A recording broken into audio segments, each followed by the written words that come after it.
Friends, welcome to my YouTube channel smart and short tricks. I am Akanksha Shukla. जैसा कि आपको पता है कि यूपी पुलिस कांस्टेबल की मैं शिफ्ट सेकंड के भी 15 क्वेश्चन करा चुकी हूं और शिफ्ट फर्स्ट में पूरी करा चुकी हूं प्रीवियस ईयर क्वेश्चन पेपर की। तो जिसने नहीं देखा है डिस्क्रिप्शन में लिंक है, प्लीज़ जाके देख लीजिए। ठीक है, आइए 16 नंबर क्वेश्चन हम पढ़ते हैं। क्या है? लोकसभा में उत्तर प्रदेश की सीटें शामिल है। तो कितनी शामिल है? 80। ठीक है, और देखिए आपको ये पता होना चाहिए कि उत्तर प्रदेश का अगर पेपर यूपी पुलिस का पेपर फॉर्म दे रहे हैं, भर रहे हैं आप, तो आपको पता होना चाहिए कि यूपी पुलिस में क्या क्या इंपॉर्टेंट नॉलेज है, वहाँ पे क्या क्या आपको पता होना चाहिए। पेपर नहीं भी दे रहे थे तो आपको यूपी में रहते तो आपको इतना पता होना चाहिए। ठीक है, तो जैसे कि आप मुख्यमंत्री के नाम जानते हैं, योगी आदित्यनाथ है।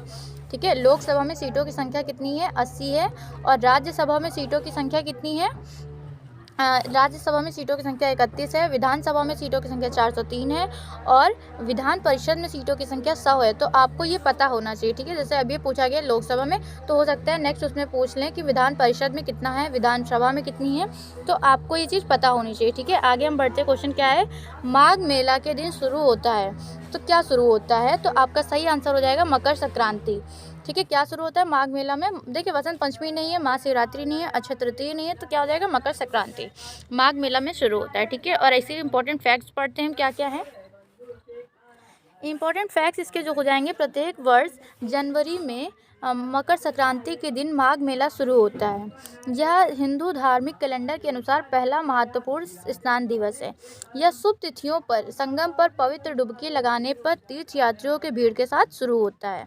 मतलब कहने का ये है कि ये प्रत्येक वर्ष जनवरी में मनाया जाता है। जैसा कि आप सभी को पता है, मकर संक्रांति 14 जनवरी को मनाई जाती है। ठीक है, तो यह प्रत्येक वर्ष कब मनाया जाता है? जनवरी में मनाया जाता है। मकर संक्रांति की माघ मेला शुरू होता है और ये भारतीय कैलेंडर यानी हिंदू के कैलेंडर के अनुसार ये महत्वपूर्ण स्थान पहला मतलब महत्वपूर्ण स्थान दिवस है। जिसका मतलब ये होता है कि वैसे तो कतकी भी होता है, इसमें गंगा जी नहाने जाते हैं, तो स्नान का मतलब ही गंगा जी नहाने, जैसे बहुत लोग तीर्थ यात्री जाते हैं ना, तो उससे ही रिलेट कर सकते हैं। ये पहला होता है क्योंकि जनवरी में होता है। ठीक है, और आगे क्या है? यह शुभ तिथियों पर संगम पर पवित्र डुबकी लगाने वाले तीर्थ यात्रियों की भीड़ के साथ शुरू होता है।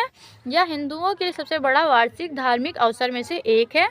हिंदू पौराणिक कथाओं में माघ मेले की उत्पत्ति को ब्रह्मांड की शुरुआत माना है। मतलब जब ब्रह्मांड की शुरुआत हुई थी तो सबसे पहले पौराणिक कथाओं के अनुसार माघ मेले की उत्पत्ति हुई थी। एक महत्वपूर्ण अवसर उत्तर प्रदेश के इलाहाबाद के पास प्रयाग में त्रिवेणी संगम, 3 महान नदियों गंगा, यमुना और सरस्वती के संगम तट पर प्रत्येक वर्ष माघ मेला आयोजित किया जाता है। तो प्रत्येक वर्ष क्या किया जाता है? माघ मेला आयोजित किया जाता है। आप समझ रहेंगे। अब नेक्स्ट हम बढ़ते हैं। 18 नंबर क्वेश्चन हमारा क्या है? कवि संत कबीर का जन्म और पालन पोषण किस शहर में हुआ था? देखिए, अगर जिसने भी हिंदी पढ़ी होगी तो उसे पता होगा कहाँ पे हुआ होगा संत कबीर के बारे में, लेकिन जिसने नहीं पढ़ी उसके मैं बता दूं कि सही उत्तर इसका बनारस हो जाएगा। कवि संत का जन्म जो हुआ था, पालन पोषण कहाँ पे हुआ था? बनारस में हुआ था। ठीक है, आगे देखते हैं हम क्या है। संत कबीर दास, देखिए, वह 15वीं शताब्दी के प्रसिद्ध हिंदू कवि थे जो उत्तर भारत के बनारस से संबंध रखते थे। उनका जन्म कब हुआ था? 1425 ईस्वी में हुआ था, बनारस में हुआ था। उनकी प्रारंभिक जीवन एक मुस्लिम परिवार में बीता, लेकिन वे हिंदू शिक्षक, हिंदू भक्त नेता रामानंद से काफ़ी प्रभावित थे। मतलब कहने का ये है कि अगर बात करें कि ये मुस्लिम परिवार में इनका जीवन व्यतीत हुआ था। ठीक है, लेकिन वे अपने शिक्षक मतलब टीचर जो थे उनके, वो हिंदू भक्त थे जिनका नाम रामानंद था, उनसे काफ़ी प्रभावित हुए। उनकी विरासत आज भी जीवित है।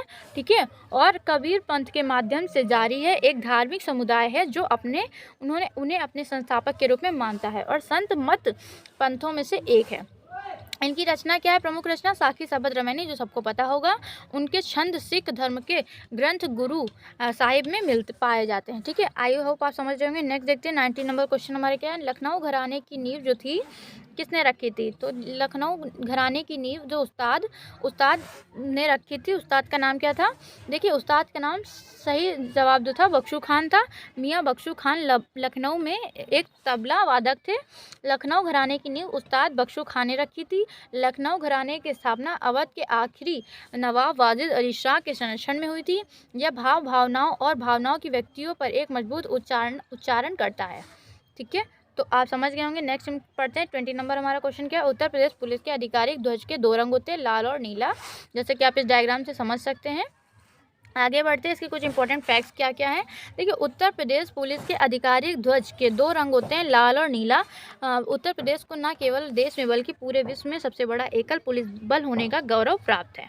मतलब कहा जाता है कि पूरे उत्तर प्रदेश में ही नहीं, मतलब उत्तर प्रदेश के पूरे देश में ही नहीं, पूरे विश्व में सबसे बड़ा एकल पुलिस गौरव है। यहाँ पे सबसे बड़ा दल जो है वो पुलिस गौरव का है, ठीक है, पुलिस बल का गौरव है। आगे, उत्तर प्रदेश पुलिस ने महानिदेशक लगभग 2.5 लाख बल का कमान संभालते हैं, जिनमें कार्मिक 75 जिलों और 33 सशस्त्र बटालियनों और अन्य विशिष्ट विंग्स शाखाओं से जुड़े हैं, जो खुफिया जांच, भ्रष्टाचार निरोधी और तकनीकी प्रशिक्षण, फॉरेंसिक विज्ञान आदि से संबंधित है। देखिए, मैं एक बात बता दूं आपको कि जहाँ पे 75 ज़िले लिखे हैं यूपी के 75 ज़िले होते हैं, और इसमें क्या क्या इंपॉर्टेंट है, क्या क्या पेपर में पूछे जा सकते हैं, क्या क्या आपको पता होना चाहिए, तो इसको मैं मैप के माध्यम से समझाऊंगी, ठीक है। अभी मैं पहले प्रीवियस ईयर सारे सॉल्व करा लूँ, उसके बाद मैं मैप पढ़ाऊँगी यूपी के, जिसमें मैं हाईलाइट करके अच्छे से आपको हाईलाइट करके बताऊँगी कि ये इंपॉर्टेंट है, प्लेस है, ये यहाँ पर है, ये पेपर में पूछा जा सकता है, तो आपको पता होना चाहिए, ठीक है। तो आगे क्या क्वेश्चन हमारा कह रहा है, देश में वर्तमान पुलिस व्यवस्था वर्ष 1860 ईस्वी में HM कोर्ट की अध्यक्षता में पुलिस आयोग की सिफारिश के बाद बनाया गया था, जिसके कारण 1861 का पुलिस अधिनियम लागू हुआ, जो आज भी लागू है। मतलब कहने का ये है, क्वेश्चन ऐसे पूछा जा सकता है कि देश में वर्तमान पुलिस व्यवस्था जो है वो कब इसका सिफारिश की गई थी, किस कोर्ट में सिफारिश की गई थी, तो कब 1860 में की गई थी, और कोर्ट का नाम क्या था, HM कोर्ट था, ठीक है, इस नाम, और इसकी तब सिफारिश की गई थी, 1861 में ये पुलिस अधिनियम लागू हो गया था, जो आज भी लागू है। क्वेश्चन नंबर 21 हमारा क्या कह रहा है, क्वेश्चन नंबर 21, अमीर खुसरो की कविता छाप तिलक सब छीनी किस भाषा में है। तो देखिए, अमीर खुसरो को जिसने पढ़ा है, मतलब हिंदी पढ़ी है, तो अमीर खुसरो के बारे में ज़रूर पढ़ा होगा, ठीक है। तो इन्होंने जो कविता लिखी अपनी, वो ना भोजपुरी में नहीं लिखी, उर्दू में नहीं लिखी, तो किस में लिखी, खड़ी बोली या ब्रज भाषा में लिखी, लेकिन इसका आंसर सही हो जाएगा खड़ी बोली, ठीक है। तो लिखा है छाप तिलक सब छीनी, ये अवधि में 14वीं शताब्दी के सूफी फ़कीर अमीर खुसरो द्वारा लिखित और रचित यह एक गज़ल है, ठीक है। मतलब इसको इन्होंने लिखा था 14वीं शताब्दी में, इसकी रचना खड़ी बोली भाषा में की गई है, ठीक। अपने मधुर और रहस्यपूर्ण गीतों की गूंज के कारण यह अक्सर दक्षिण एशियाई में कव्वाली समारोह में सुना जाता है। मतलब कहने का ये, देखिए, एक गज़ल है, तो एक तरह से समारोह यानी कव्वाली समारोह में सुना जाएगा, ठीक है। और ये भी कहाँ पे, अक्सर दक्षिण एशियाई में सुना जाता है, एशिया में, ठीक है।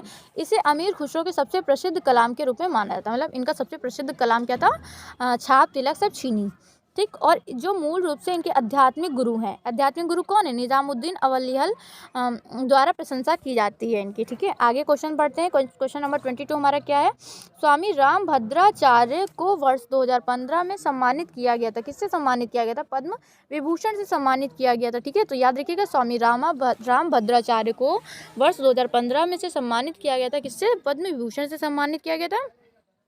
2015 में रामभद्राचार्य को भारत के दूसरे सर्वोच्च नागरिक सम्मान पद्म विभूषण से सम्मानित किया गया। उन्होंने संस्कृति के लिए साहित्य अकादमी पुरस्कार, श्री वाणी अलंकारण बाणभट्ट पुरस्कार और वाचस्पति पुरस्कार अपने महाकाव्य श्री भगवत राघव आयाम के लिए जीता था। मतलब कहने का ये है, उन्होंने संस्कृति के लिए साहित्य अकादमी पुरस्कार, श्री वाणी अलंकारण बाणभट्ट पुरस्कार और वाचस्पति पुरस्कार अपने महाकाव्य, कौन सा महाकाव्य, श्री भगवारा राघव आयाम के लिए जीता था, ठीक है। तो याद रखिएगा। अब आगे हम बढ़ते हैं। देखिए, जो और भी हैं इंपॉर्टेंट पॉइंट्स, इसके पढ़ लेते हैं क्या क्या है।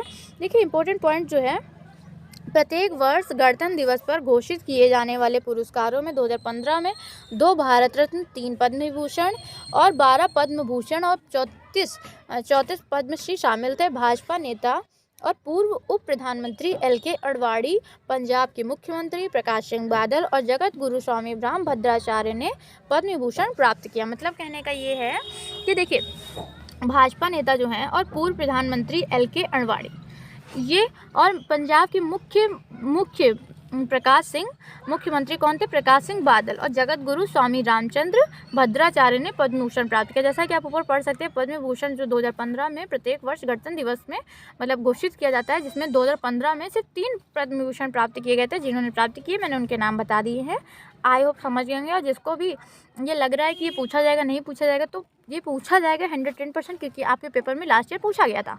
हो सकता है कि उसमें कुछ और पूछा गया था, इसमें कुछ और पूछा, बट क्वेश्चन ऐसे ही पेपर बनेगा और आपको इसको पढ़ना है अच्छे से। और जिसको भी PDF चाहिए, डिस्क्रिप्शन में लिंक है, टेलीग्राम चैनल से ज्वाइन हो सकता है। क्वेश्चन नंबर 23 हमारा क्या कह रहा है, देखिए, जीएसटी में निम्नलिखित में कौन सा कर राज्य कर सम्मिलित किया गया है? तो देखिए, संपत्ति कर नहीं है, आय कर नहीं है, मुद्रांक शुल्क नहीं है, तो इसका सही आंसर क्या हो जाएगा? चुंगी हो जाएगा। ठीक है, वस्तु और सेवा कर एक तरह का अप्रत्यक्ष कर सुधार है जो कर के बोझ को कम करेगा। ठीक, और कर संग्रह को कराधान में होने वाले उतार चढ़ाव को सहजता प्रदान करेगा। ठीक, शुरुआत में निम्नलिखित राज्य कर और लगान होंगे जो जीएसटी में सम्मिलित होंगे। कौन कौन से? वैट और बिक्री कर। और देखिए, ऊपर जो लिखा है वस्तु एवं सेवा कर जो है अप्रत्यक्ष कर है। मतलब कहने का ये है कि किसी से लेने नहीं जाएंगे हम वस्तु और सेवा कर, प्रत्यक्ष रूप से नहीं लेंगे, अप्रत्यक्ष लेंगे। मतलब आप कोई सामान लेने जाएंगे तो आपका जीएसटी तुरंत उसमें इंक्लूड हो जाएगा। आप कोई सामान लेने जाएंगे, बेचेंगे, तो उसमें जीएसटी इंक्लूड होता है। और इसके लिए जो आपको कराधान करने में उतार चढ़ाव को सहजता, मतलब कहने का ये है कि आपको कहीं लाइन नहीं लगानी पड़ेगी, डायरेक्टली बैंक से कट हो जाता है जीएसटी, तो उसके लिए आपको बहुत ईजी वे में हो जाता है। तो उसके लिए कहीं लाइन नहीं लगानी, कोई उतार चढ़ाव नहीं करना है, बहुत मतलब सरलता से हो जाएगा। आगे कुछ इंपॉर्टेंट पॉइंट्स इसके क्या हैं, देखिए। चुंगी को उपभोग और या उपयोग के क्षेत्र में बिक्री के लिए स्थानीय क्षेत्र के माल में प्रवेश के बिंदु पर चार्ज किया जाता है। मतलब कहने का ये है कि अगर चुंगी कर का मतलब ये होता है, जैसे आप कोई सामान अपना इंपोर्ट करते हैं, एक्सपोर्ट करते हैं, तो उस पर भी चार्ज लगता है। ठीक है, तो उसे ही कहते हैं चुंगी कर। और ये इटली में रोमन काल में सबसे पहली बार लागू किया गया था, जब इसे व्यक्तिगत या पोटेरियम शीर्षक प्राप्त था। मतलब सबसे पहले कहाँ पे? इटली में रोमन काल में हुआ था यह पहली बार। और इसे शीर्षक कौन सा प्राप्त था? तो शीर्षक आपको प्राप्त था, इसका मतलब शीर्षक जो प्राप्त था वो पोटेरियम व्यक्तिगत था। ठीक है, आप समझ रहे होंगे आप। आइए नेक्स्ट क्वेश्चन हम पढ़ते हैं। नेक्स्ट क्वेश्चन 24 नंबर क्या है? विश्व स्वास्थ्य दिवस किस दिन मनाया जाता है? तो देखिए, 7 अप्रैल को मनाया जाता है। वैसे तो मैं स्वास्थ्य दिवस मतलब ये दिवस जो होते हैं इंपॉर्टेंट डेज, वो मैं आपको पढ़ाऊंगी अपनी ट्रिक के माध्यम से, बट अभी हम समझ लेते हैं पेपर के माध्यम से क्या है। देखिए, विश्व स्वास्थ्य दिवस कब मनाया था? 7 अप्रैल को। इसको इमेजिन करके अपनी एक स्टोरी के माध्यम से मैं बता सकती हूँ। जैसे मान लीजिए आप पढ़ते हैं रूम लेके कहीं पे, और वहाँ पे आप अकेले हैं, ठीक है, और आप बीमार पड़ गए, तो आपको स्वस्थ होना है। ठीक है, तो आप स्वस्थ होने के लिए कहाँ जाएंगे? आपके पास कोई होना चाहिए ना, तो साथ, यानी आपकी फैमिली आपके साथ होगी। 7 अप्रैल, अप्रैल यानी आप, और साथ होगी आपके, तो आप स्वस्थ रहेंगे। तो ये विश्व स्वास्थ्य दिवस कब मनाया जाएगा? 7 अप्रैल को। ठीक है, तो आई होप समझ रहे होंगे आप। नेक्स्ट देखते क्या है। विश्व स्वास्थ्य दिवस हर साल 7 अप्रैल को मनाया जाता है। विश्व स्वास्थ्य संगठन की पहली स्वास्थ्य सभा वर्ष 1948 में विश्व स्वास्थ्य दिवस मनाने का निर्णय किया गया था। मतलब कहने का ये है कि इस दिन ये घोषणा की गई थी कि विश्व स्वास्थ्य दिवस मनाया जाएगा। ठीक है, और इसे पहली बार 1950 में मनाया गया था। यह WHO द्वारा घोषित 11 आधिकारिक वैश्विक स्वास्थ्य अभियानों में से एक है। तो समझ रहे होंगे आप। नेक्स्ट हम देखते हैं क्या है इसके इंपॉर्टेंट पॉइंट। देखिए, इंपॉर्टेंट पॉइंट विश्व स्वास्थ्य दिवस के बारे में ही है। ठीक है, 2018 universal health coverage everyone everywhere, 2019 universal health coverage everyone everywhere. मतलब 2018 और 19 के अकॉर्डिंग अगर देखा जाए तो यूनिवर्सल मतलब पूरा संसार, ठीक है, और इसमें हेल्थ कवरेज मतलब सबकी हेल्थ कवरेज रहे, मतलब किसी की हेल्थ बेकार न रहे। तो एवरीवन एवरीवेयर का मतलब, एवरीवन मतलब प्रत्येक, और एवरीवेयर हर जगह, तो सबकी हर जगह मतलब जो हेल्थ है वो अच्छी रहे। ठीक है, उसका कवरेज। आगे देखते हैं क्या है। 2019 के अकॉर्डिंग हो चुका है। 2020 देखते क्या है। नर्सों और दाइयों का समर्थन। जैसे कि आप सभी को पता है कि प्रेगनेंसी के टाइम पहले दाइयाँ बुलाई जाती थी कि दाई बुला लो, काम हो जाएगा। बट अब आजकल क्या होता है, आप तो हॉस्पिटल लेके जाते हैं, नर्सों की ज़रूरत पड़ती है। ठीक है, तो वहीं यहाँ पे लिखा है नर्सों और दाइयों का सेवन, मतलब आज भी दाइयों को समर्थन किया जाता है इसके माध्यम से। 2020 के अकॉर्डिंग नर्सों और दाइयों का समर्थन करना। आगे क्या है। 2021 एक स्वस्थ दुनिया का निर्माण करना, 2021 के अकॉर्डिंग।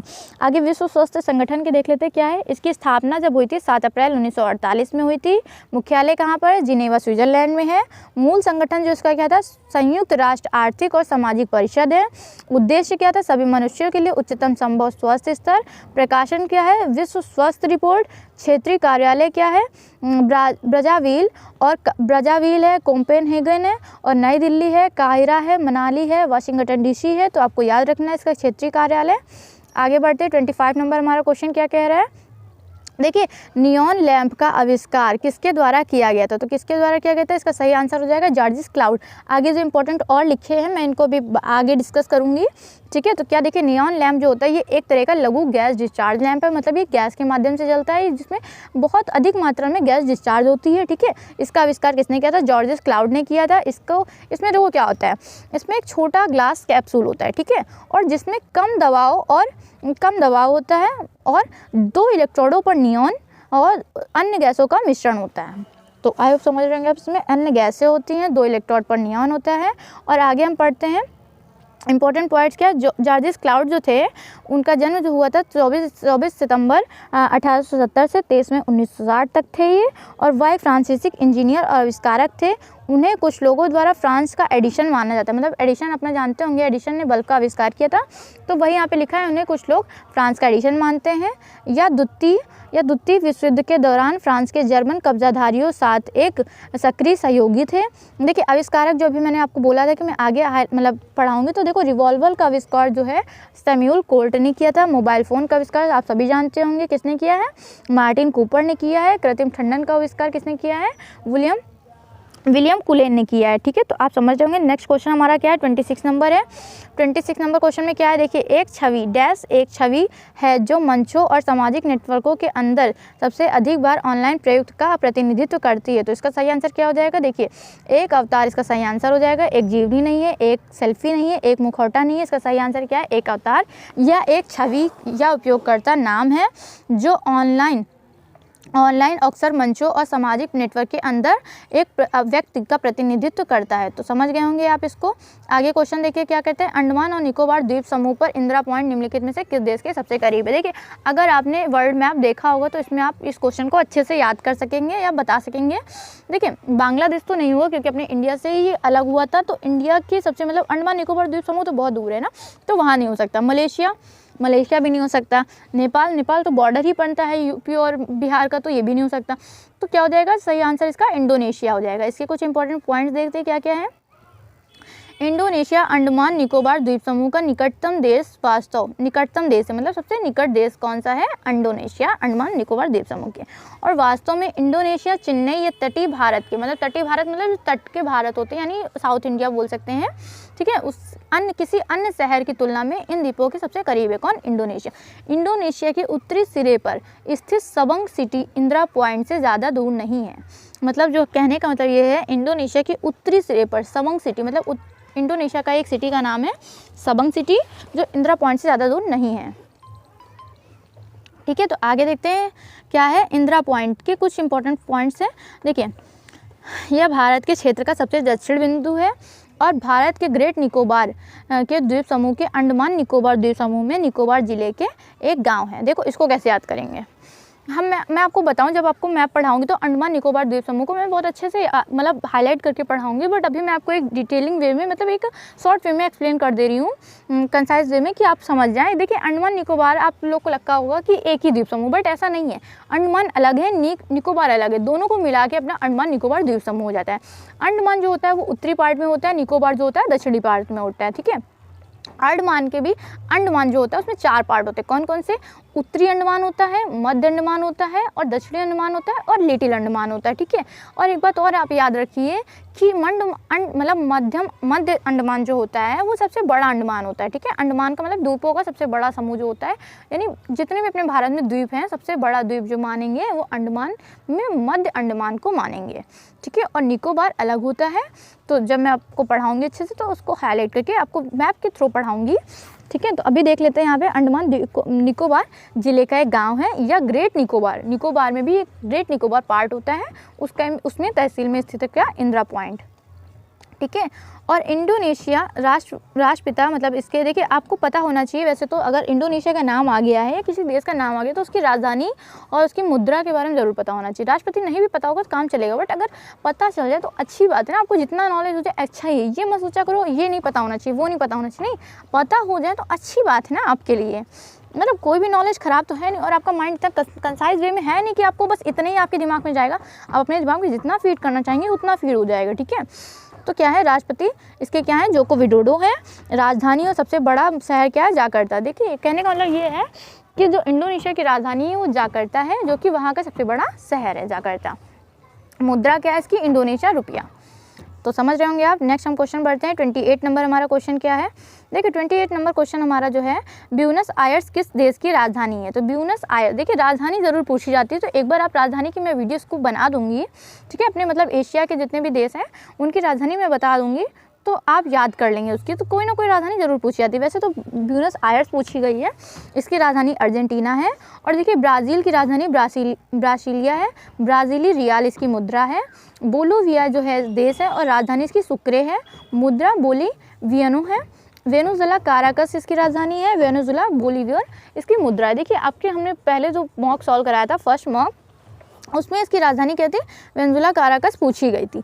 तो आज पूछी गई ब्यूनस आयर्स, तो आपको याद रखना है ब्यूनस आयर्स की राजधानी अर्जेंटीना। इसके कुछ इंपॉर्टेंट पॉइंट देख लेते हैं क्या है। देखिए ब्यूनस आयर्स जो था है ना, मतलब इसकी अर्जेंटीना की राजधानी है। और इसकी देखिए ये क्या है, रियो डे ला प्लाटा नदी है। ये क्या है, रियो डे ला प्लाटा नदी के पास स्थित है। क्या आप समझ गए होंगे। आगे देखते हैं क्वेश्चन के हमारा क्या है पॉइंट। अर्जेंटीना दक्षिण अमेरिका के दक्षिणी हिस्से में स्थित है। अर्जेंटीना की आधिकारिक भाषा क्या है, स्पेनिश है। यहाँ के राष्ट्रपति क्या है, अल्बर्टो फर्नांडीज है। क्या है, अल्बर्टो फर्नांडीज, ये भी आपको याद रखना है, ठीक है। अर्जेंटीना के राष्ट्रपति का नाम क्या है, अल्बर्टो फर्नांडीज। अर्जेंटीना के उच्च सदन को सीनेट कहा जाता है, निम्न सदन को चैम्बर ऑफ डिप्टीज कहा जाता है। अर्जेंटीना की मुद्रा क्या है, पेसो, ये भी आपको पता होना चाहिए, ठीक है। तो आई होप आप याद कर पाएंगे अच्छे से। आगे बढ़ते हैं, हमारा 29 क्वेश्चन क्या है, एक सींग वाले गेंडों की सबसे अधिक संख्या राष्ट्रीय उद्यान किस में पाई जाती है। देखिए एक चीज़ मैं आपको बता दूं कि अगर किसी भी देश की कुछ मतलब किसी भी देश, किसी भी राज्य, किसी भी ज़िले की अगर कोई खासियत पूछी जा रही है, तो इसका मतलब ये है कि उस देश या उस राज्य, उस ज़िले को उसी खासियत यानी विशेषता, उसकी प्रसिद्धि या फेमस चीज़ों के बारे में जाना जाता है। जैसे मैं आपको एक एग्जांपल देके बताना चाहूँ कि पहले पटना को इतना लोग नहीं जानते थे, लेकिन जब से खान सर वहाँ पढ़ाने लगे हैं, बच्चे इतना जान गए हैं, देश विदेश से भी जो उनसे पढ़ते हैं, जो खान सर को जानते हैं, वो पटना को जान गए कि वो पटना के खान सर हैं। तो खान सर के माध्यम से पटना फेमस हो गया, ठीक है। और वैसे ही अगर आपकी बात की जाए, पहले क्या कोई आगरा को जानता था, नहीं, लेकिन जब से ताजमहल बना तो ताजमहल की वजह से ही आगरा को जाना जाने लगा। जैसे कि आप अगर गुजरात की बात करें तो गुजरात को इतना कोई पहले नहीं जानता था, लेकिन जब से नरेंद्र मोदी गुजरात में पैदा हुए हैं, तो मतलब गुजरात के पैदा हुए व्यक्ति अगर अपने पूरे देश के प्रधानमंत्री बन गए, तो सिर्फ आप अपने देश में ही गुजरात को नहीं जानते हैं, बल्कि अन्य देशों में भी गुजरात को जान गए, ठीक है। और गुजरात में जहाँ के वो देश के निवासी, मतलब जो राज्य, जो वो गांव के निवासी थे, वो देश गांव के भी लोगों को भी जान गए होंगे, मतलब वहाँ के नाम को भी फेमस हो गया होगा। वैसे तो गुजरात सबसे पहले से भी जानते हैं, क्योंकि वहाँ पे पोरबंदर में गांधी जी का जन्म हुआ था, ठीक है। तो मैं एक चीज़ आपको ये बता रही हूँ कि हम ऐसे किसी गांव या नहीं जानते, हम वहाँ की प्रसिद्धि के बारे में जानते हैं। जैसे कि आगरा का ताजमहल, जो देश विदेश से लोग आते हैं, विदेशी लोग, वो कानपुर में क्या जगह है नहीं जानते होंगे, बट अगर घूमने आते हैं, वो प्लेस अगर फेमस है, तो उसके माध्यम से वो चीज़ जानी जाती है, यानी वहाँ की विशेषता से जाना जाता है उसे, ठीक है। तो वैसे यहाँ पे लिखा है एक सींग वाले गेंडों की सबसे अधिक विशेषता राष्ट्रीय उद्यान में पाई जाती है। देखिए तो किस में पाई जाती है, सही इसका हो जाएगा काजीरंगा, ठीक है। आगे हम बताएंगे जिम कार्बेट कहाँ है और रणथंभौर कहाँ है, बांदीपुर कहाँ है, हम काजीरंगा भी पढ़ लेते हैं। काजीरंगा राष्ट्रीय उद्यान एक पार्क है जहाँ अधिकांश एक सींग वाले गेंडे पाए जाते हैं। यह भारत के असम राज्य में स्थित है, असम राज्य में स्थित है, ठीक है। काजीरंगा राष्ट्रीय उद्यान में 90% से अधिक के साथ एक से अधिक सींग वाले गेंडों की सबसे अधिक बड़ी आबादी। देखिए एक बात मैं और आपको बता दूं कि अभी तो यहाँ पे एक सींग वाले गेंडे पढ़ रहे हैं, बट हम जब मैप पढ़ेंगे, राजस्थान का मैप पढ़ेंगे, हाँ गुजरात का मैप पढ़ेंगे, या फिर अदर स्टेट के मैप पढ़ेंगे, तो उसमें मैं आपको बताऊंगी कि वहाँ की क्या विशेषता। जैसे कि सभी को पता होगा जंगली गधे कहाँ पाए जाते हैं, तो जिसको पता है वो कमेंट करके बताएं, ठीक है। जिसको नहीं पता है वो आने वाली मेरे वीडियो के लिए मेरे चैनल को सब्सक्राइब कर ले, मैं उसमें बताऊँगी, ठीक है। तो वैसे तो मैं अभी भी बता सकती हूँ, बट मैं चाहती हूँ देखो किसको पता है चीज़ों के बारे में, ठीक है। और एक बात मैं और आपको बता दूँ कि आप सोचेंगे कि एक सींग वाले गेंडे ही क्यों होते हैं। देखिए वहाँ पे एक प्रथा थी, बोल सकते हैं, जैसे कि आपको पता हो कि जैसे पिग को जानते हैं, पिग यानी सुअर, तो उनको बेच के बहुत ज़्यादा पैसे मिलते हैं। तो ये एक तरह की अफवाह है, बट ऐसा होता है नहीं होता है पता नहीं, बट कहते हैं कि अगर पिग किसी के घर में है तो वहाँ लक्ष्मी बहुत आती है, ठीक है। तो ऐसी एक प्रथा है। वैसे ही वहाँ पे एक प्रथा थी कि गेंडों की जो सींग थी उसको बेच के बहुत ज़्यादा अमीर बन सकता है कोई इंसान, ठीक है।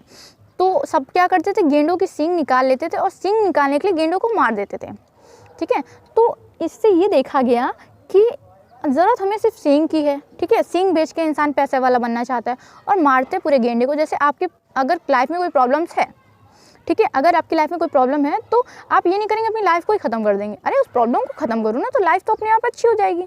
तो आप भी हमेशा ये करा करिए कि लाइफ में अगर कोई प्रॉब्लम आ रही है आपकी, तो उसको दूर करने की कोशिश करा करिए। ये नहीं कि अपने रास्ते ही बदल लीजिए। आपका एम है ये बनने का, और लाइफ में कोई कंडीशन आ रही, कोई सिचुएशन आ रही जिसकी वजह से आप वो नहीं बन सकते हैं, या वो नहीं कर सकते, तो आपने क्या किया, वो ऑप्शन ही हटा दिया कि हम ये नहीं बन सकते तो कोई बात नहीं, नहीं बनेंगे। नहीं, ये सोचो कि क्यों नहीं बन सकते, हम नहीं तो कोई ना कोई तो बना होगा ना, तो कैसे बने, हमें भी बनना है। तो वैसे ही इसमें ये चीज़ था कि आप मतलब यहाँ पे गेंडों को मारने की जगह सींग निकालनी थी ना, तो उसने क्या दिमाग लगाया कि क्यों ना हम सींगों को ही हटा दें, तो क्यों कोई गेंडे को मारेगा, ना सींग रहेगी ना गेंडे को कोई मारेगा, तो गेंडों को ना मारा जाए, इसलिए वहाँ की सरकार ने, असम की सरकार ने क्या किया, गेंडे की एक एक सींग निकाल ली, ठीक है, और सींग निकाल के एक ट्रैक्टर में भर के जला दिया, और सबको देश मतलब वहाँ के शहर वालों को बुला के दिखाया कि देखो अगर ये इनको बेच के अगर पैसे वाला बना जाता तो हम क्यों इतना जलाते, हम भी तो पैसे वाले बन सकते थे ना। तो कहने का मतलब मेरा ये है कि फिर ये प्रथा वहाँ से ख़त्म हो गई, तो वहाँ पे एक सींग वाले गेंडे पाए जाते, क्योंकि एक सींग तो जला के दिखाया गया था कि देखो ऐसा कुछ नहीं होता, ये सिर्फ कहने की बातें हैं, आप गेंडों को मारते हैं, ये गलत है, ठीक है।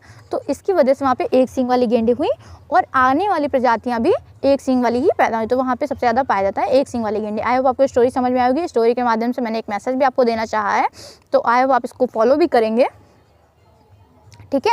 तो आगे बढ़ते कुछ इंपॉर्टेंट फैक्ट देख लेते क्या क्या है। देखिए, रणथंभौर राष्ट्रीय उद्यान राजस्थान के सवाई माधोपुर शहर से लगभग 13.5 किलोमीटर की दूरी पर उत्तर भारत में स्थित है। रणथंभौर कहाँ पर है, राजस्थान में। जिम कॉर्बेट नेशनल पार्क कहाँ पर है, उत्तर भारत के उत्तराखंड राज्य में एक वनाच्छादित वन्य जीव अभ्यारण्य है, ठीक है। आगे क्या है, बांदीपुर राष्ट्रीय उद्यान कर्नाटक के दक्षिणी राज्य में 874 वर्ग किलोमीटर का वन आरक्षित है। देखिए, क्वेश्चन ऐसे पूछा जा सकता है, वैसे इजी में पूछेगा नहीं, बट मे भी पूछा जा सकता है, तो आपको पता होना चाहिए। क्या रणथंभौर राष्ट्रीय उद्यान कहाँ पर है, तो राजस्थान में है। जिम कॉर्बेट राष्ट्रीय उद्यान कहाँ पर है, तो उत्तर भारत के उत्तराखंड में है। बांदीपुर राष्ट्रीय उद्यान कहाँ पे, कर्नाटक के दक्षिणी राज्य में है। तो आए वो समझ गए होंगे। और नेक्स्ट क्वेश्चन हम बढ़ते हैं। नेक्स्ट क्वेश्चन 13 नंबर हमारा क्या है, इम्फाल किस भारत की राजधानी है, भारतीय राज्य की राजधानी। देखिए, जिसने भी पढ़ा होगा इम्फाल के बारे में, मतलब अपने देश की राजधानी राज्य के बारे में पढ़ा होगा, तो उसे बताने की ज़रूरत है नहीं, लेकिन जिसने नहीं पढ़ा है उसको मैं बता दूं कि इम्फाल यानी इम्फाल की राजधानी कहाँ की राजधानी है, तो मणिपुर की राजधानी इम्फाल है। याद कैसे करेंगे, देखिए मणि फाल में लगी, इम्फाल मतलब फाल देख रहे हैं, तो साड़ी के फॉल में क्या लगी है, मणि लगी, तो मणिपुर इम्फाल हो जाएगा, ठीक है।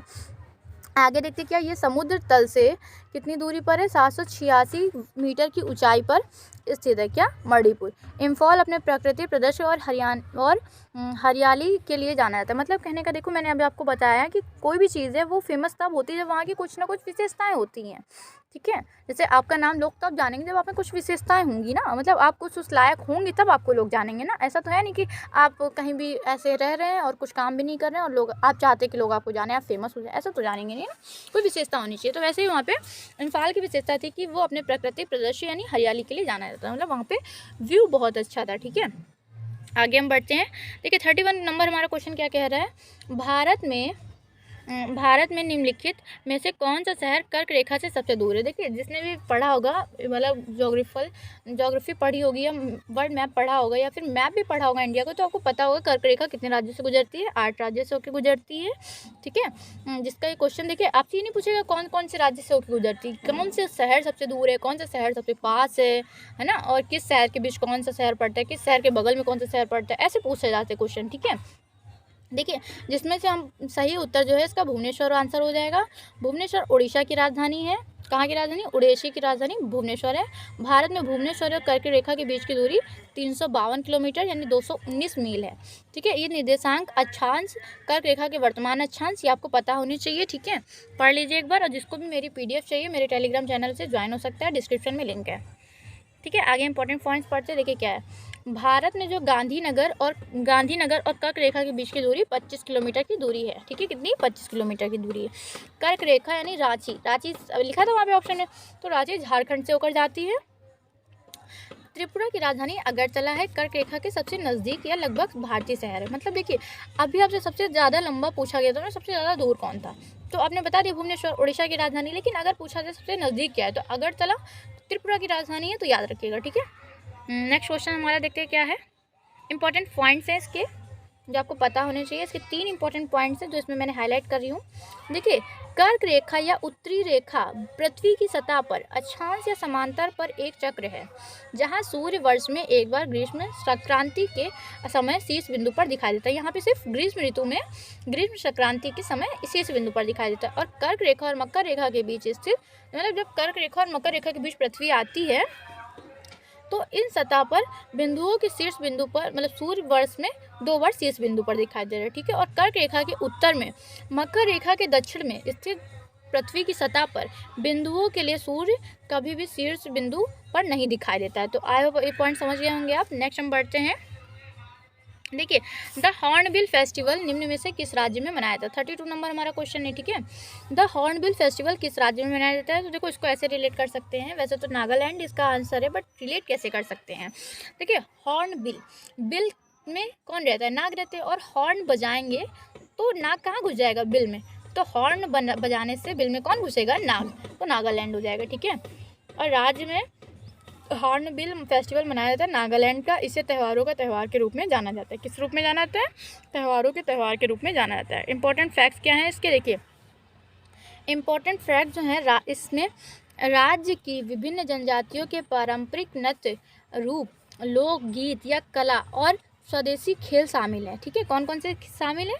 सप्ताह भर चलने वाले इस समारोह का आयोजन राज्य पर्यटन और संस्कृति विभाग नागालैंड सरकार द्वारा किया जाता है। मतलब ये सप्ताह भर चलने वाला इस समारोह का आयोजन किसके द्वारा किया जाता है? नागालैंड सरकार द्वारा किया जाता है। यह हर साल दिसंबर के पहले सप्ताह में मनाया जाता है। हॉर्नबिल फेस्टिवल की शुरुआत नागालैंड सरकार ने 2000 में विभिन्न जनजातियों के बीच राज्य की संस्कृति और सांस्कृतिक सद्भाव को प्रदर्शित करने के लिए, बढ़ावा देने के लिए की थी, ठीक है। नागालैंड को त्योहारों की भूमि के रूप में जाना जाता है। नागालैंड की राजधानी कोहिमा है या राजधानी दीमापुर है। समझ गए होंगे आप। नेक्स्ट हम 33 नंबर क्वेश्चन बढ़ते। क्या गठन के बाद आज़ाद हिंद फौज क्षेत्र में ब्रिटिश भारतीय सेना के खिलाफ कार्यवाही में चला गया? क्या चला गया? तो सही उत्तर हो जाएगा इम्फाल कोहिमा, ठीक है। देखिए, इम्फाल कोहिमा, इम्फाल कहाँ की राजधानी है? मणिपुर की, और कोहिमा नागालैंड की, ठीक है। तो आज़ाद हिंद फौज ने इम्फाल कोहिमा क्षेत्र में इंपीरियल जापानी सेना के हिस्से के रूप में ब्रिटिश भारतीय सेना और संबद्ध बलों के खिलाफ भी लड़ाई लड़ी। मतलब जापानी हिस्से और ब्रिटिश भारतीय सेना और संबद्ध बलों के खिलाफ भी लड़ाई लड़ी। समझ गए होंगे आप। नेक्स्ट हम बढ़ते हैं 34 नंबर। इसके कुछ इंपॉर्टेंट फैक्ट देख लेते हैं क्या क्या है। देखिए, नेताजी सुभाष चंद्र बोस ने 1943 में सिंगापुर में आज़ादी हिंद की अस्थायी सरकार की स्थापना की। आज़ाद हिंद स्वतंत्र भारत की एक अंतिम सरकार की स्थापना का कार्य लोगों के द्वारा आयोजित स्वतंत्रता की सेना यानी आज़ाद हिंद फौज या भारतीय राष्ट्रीय सेना की मदद से स्वतंत्रता के लिए अंतिम लड़ाई का संचालन करना, ठीक है। भारतीय राष्ट्रीय सेना भारत की मुक्ति सेना या जैसा कि यह लोकप्रिय रूप में जाना जाता है INA, इंडियन मतलब भारत वर्मा मोर्चे पर लड़ी गई और अंततः 1944 ईस्वी की शुरुआत में भारत में प्रवेश किया, ठीक है। मार्च 1944 में INA भारत की सीमा को पार करने में सक्षम था और अंत में भारतीय भूमि पर दुश्मन से लड़ा था। आक्रमण इम्फाल और कोहिमा की ओर भारत के उत्तरी पूर्वी प्रवेश द्वार की ओर था। उच्च बिंदु तब आया जब INA ने 14 अप्रैल 1944 को भारत के उत्तर पूर्व में मणिपुर के मोइरांग में भारतीय ज़मीन पर भारतीय तिरंगा उठाया जब उनका मार्च दिल्ली के लिए रुका, मतलब मोर्चा जो था दिल्ली के लिए रुका, ठीक है। तो आप समझ गए होंगे। नेक्स्ट हम 34 नंबर क्वेश्चन देखते हैं। क्या है? महाराष्ट्र के पोला त्यौहार में किस जानवर की पूजा की जाती है? देखिए, महाराष्ट्र में जो पोला त्यौहार मनाया जाता है, तो इससे आप ये भी समझ गए होंगे कि पोला त्यौहार कहाँ का है? महाराष्ट्र का है, ठीक है। तो इसमें देखो ना, शेर की पूजा की जाएगी, क्योंकि शेर की पूजा करेंगे तो शेर खा नहीं लेगा, हाथी इतना बड़ा होता है, सांप डस लेगा, तो इनकी पूजा नहीं करेंगे। बैल की पूजा करेंगे। और देखते हैं इनकी क्या विशेषताएं क्या है। देखो, पोला महाराष्ट्र और छत्तीसगढ़ राज्य का एक त्यौहार है, ठीक है। यह किसानों द्वारा बैल की पूजा करके मनाया जाता है। किसान इस दिन अपने बैल को सजाते हैं और फिर त्यौहार में प्रदर्शन करते हैं। यह त्यौहार किसानों द्वारा कृषि कार्यों में उनकी सहायता के लिए बैल के प्रति कृतज्ञता व्यक्त करने के लिए मनाया जाता है।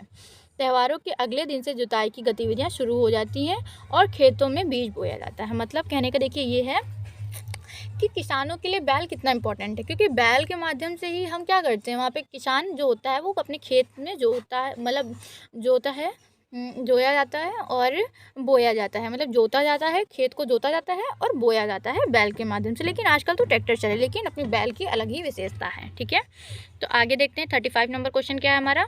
भारतीय संविधान को भारत का महान्यायवादी नियुक्त करने का अधिकार देता है, किसको देता है, राष्ट्रपति को देता है। ठीक है, देखिए सही उत्तर इसका राष्ट्रपति है। अनुच्छेद देख लेते हैं, अनुच्छेद 76(1) के तहत भारत का राष्ट्रपति भारत के महान्यायवादी एजी की नियुक्ति करता है। ठीक है, किसकी नियुक्ति करता है, महान्यायवादी की नियुक्ति करता है। आज के कुछ इंपॉर्टेंट फैक्ट देख लेते हैं क्या है। देखो, संविधान का अनुच्छेद 76 और 78 भारत के महान्यायवादी से संबंधित है। भारत का महान्यायवादी देश के सर्वोच्च कानूनी अधिकारी होता है। यह सभी कानूनी मामलों में सरकार की मदद करता है। भारत का संविधान महान्यायवादी पद की निश्चित कार्यकाल प्रदान नहीं करता है। मतलब कहने का ये है कि देखो, जो महान्यायवादी होता है वो सर्वोच्च कानून अधिकारी होता है, वो कानूनी मामलों में सरकार की मदद तो करता है, लेकिन इसका कोई निश्चित कार्यकाल प्रदान नहीं करता कि इतने से इतने साल तक ही रहेगा। ठीक है, और वह राष्ट्रपति की इच्छा से पद धारण करता है, मतलब वो राष्ट्रपति चाहेगा जब उसे चाहे बैठा दे, जब चाहे उसे हटा सकता है। उसके निष्कासन के लिए संविधान में कोई प्रक्रिया या आधार का उल्लेख नहीं किया गया। तो समझ गए होंगे आप। नेक्स्ट देखते हैं क्या है। 36 नंबर क्वेश्चन हमारा क्या है। राइस टेक कंपनी डैश ने 1900 के दशक में बासमती चावल को पेटेंट करने का प्रयास किया। तो किसने, संयुक्त राज्य अमेरिका ने किया था। राइस टेक ने अमेरिकी लंबे अनाज वाले चावल के साथ क्रॉस ब्रीड के लिए पेटेंट प्राप्त किया। ठीक है, तो इसके कुछ इंपॉर्टेंट फैक्ट्स पढ़ लेते हैं क्या क्या। देखिए, राइस टेक संयुक्त राज्य अमेरिका में टेक्सन कंपनी है। क्या है, टेक्सन कंपनी है। राइस टेक को सुगंध पकने पर अनाज के लंबे होने और धौलापन के आधार पर पेटेंट दिया गया है। पेटेंट केवल में कहाँ दिया गया, अमेरिका में दिया गया। ठीक है, नॉर्थ अमेरिका में बासमती चावल के उत्पाद पर राइस टेक नियंत्रण देता है, यानी चावल के उत्पाद पर राइस टेक नियंत्रण देता है। किसानों को चावल उगाने के लिए शुल्क देना पड़ता है, मतलब अगर वो चावल उगाना चाहते हैं तो उसके लिए उसे कर देना पड़ेगा। ठीक है, और अगले वर्ष की फसल के लिए बीज लगाने की अनुमति नहीं होती है। भारत को डर है कि पेटेंट से अमेरिका के अपने किसानों को निर्यात को गंभीर नुकसान होगा, मतलब अमेरिका के अपने किसानों को निर्यात को गंभीर नुकसान होगा। जैसा कि 1998 में लगभग 6 लाख टन बासमती चावल का निर्यात किया गया है। तो समझ गए होंगे आप। नेक्स्ट हम देखते हैं 37 नंबर क्वेश्चन हमारा क्या कह रहा है। भारत का मूल संविधान डैश द्वारा हस्तलिखित किया गया है। ठीक है, किसके द्वारा, सही उत्तर इसका हो जाएगा प्रेम बिहारी नारायण रायजादा, इसका सही आंसर है।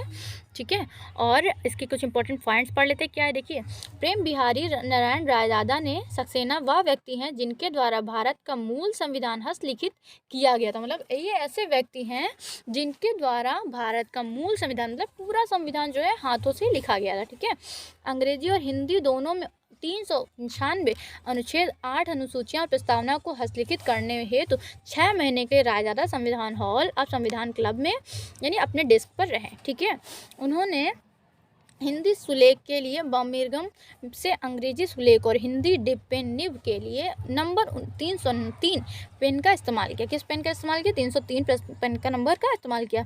ये सारी प्रक्रिया 29 अगस्त 1947 को शुरू हुई, जब संविधान सभा ने भारत संविधान का प्रारूप तैयार करने के लिए प्रारूप समिति का गठन किया।